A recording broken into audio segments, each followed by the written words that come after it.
नमस्कार, आप देख रहे हैं एमएच न्यूज। शुरुआत करते हैं इस वक्त की बड़ी खबर के साथ। वन पर्यावरण प्रदूषण नियंत्रण संरक्षण समिति महाराष्ट्र राज्य और महाराष्ट्र राज्य युवा पत्रकार संघ के संयुक्त तत्वाधान में 1 मई को शिवम होटल में 13वीं राज्य स्तरीय पर्यावरण परिषद का आयोजन किया गया। इस अवसर पर महाराष्ट्र दिवस और अंतर्राष्ट्रीय मजदूर दिवस भी संयुक्त रूप से मनाया गया। कार्यक्रम की अध्यक्षता नगर परिषद भंडारा के नगराध्यक्ष मधुरा मदनकर ने की।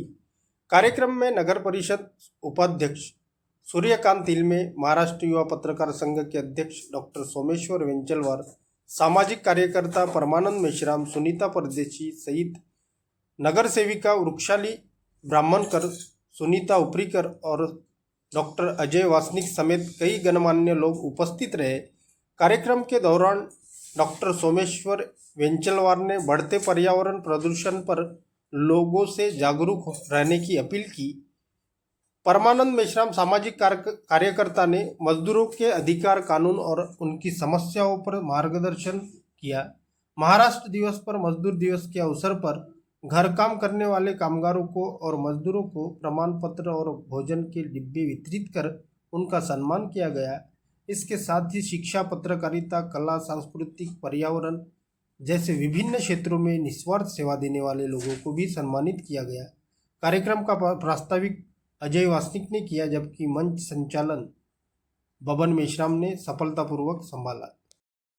आपण जोरदार टाळ्यांनी त्यांचं स्वागत करावं आणि संस्थेने पुन्हा भरभराटीने कार्य समोर न्यावं। यानंतर आजच्या कार्यक्रमाचे प्रमुख अतिथी आणि ज्यांच्या मार्गदर्शनाखाली आम्ही हा कार्यक्रम आयोजित करतो दरवर्षी, दुसऱ्यांदा आम्हाला सुद्धा या ठिकाणी राज्यस्तरीय पर्यावरण परिषद घेण्याचा मान मिळाला आणि ज्यांच्यावादी स्पोर्ट न्यूजचे संपादक आहेत त्यांना अशी विनंती आहे की त्यांनी या ठिकाणी मार्गदर्शन करावं।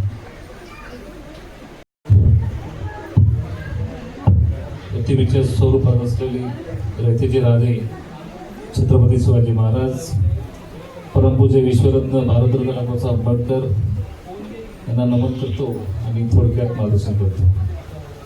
मेश्राम साहेबांनी तसेच उपस्थित मान्यवर, मंचावर उपस्थित मान्यवर सर्वांची नावं नाही, पण शहराचे प्रथम नागरिक नगराध्यक्ष मॅडम उपस्थित आहेत तशी माहिती मिळाली, तरी भाऊ आहेत, इतर मान्यवर।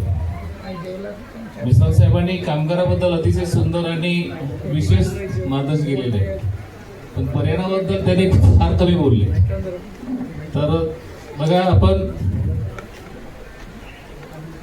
महाराष्ट्र राज्यामध्ये मुंबई हे केंद्रबिंदू आहे, तुम्हाला सर्वांना माहिती आहे, पण महाराष्ट्र राज्यामध्ये प्लास्टिक बंदी झाली कशामुळे झाली, कोणी काय सांगू शकेल?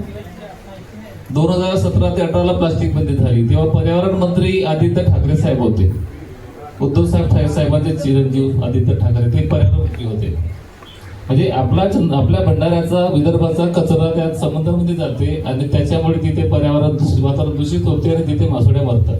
हा मुख्य कारण। म्हणजे भारतामध्ये 22वा राज्य ठरलं आपला महाराष्ट्र राज्य, जो प्लास्टिक बंदी झाली पर्यावरणामुळे।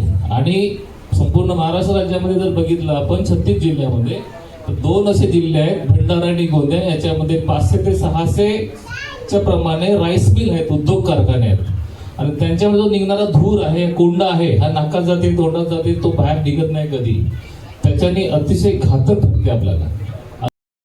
संगीताताई लांजेवार,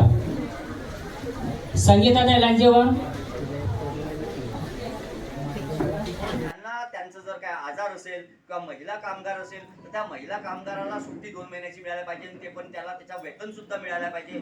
अशा पुष्कळशा भारत देश स्वातंत्र्य होण्याच्या पूर्वी सुद्धा जेव्हा श्रम मंत्री होते डॉक्टर बाबासाहेब आंबेडकर, श्रम मंत्री इंग्रजाच्या जमान्याच्या याच्यामध्ये, तेव्हापासून त्यांनी श्रम मंत्री असताना त्यांनी आपल्या कामगाराच्या बाबतीमध्ये खूप काही विचार केला आणि संविधान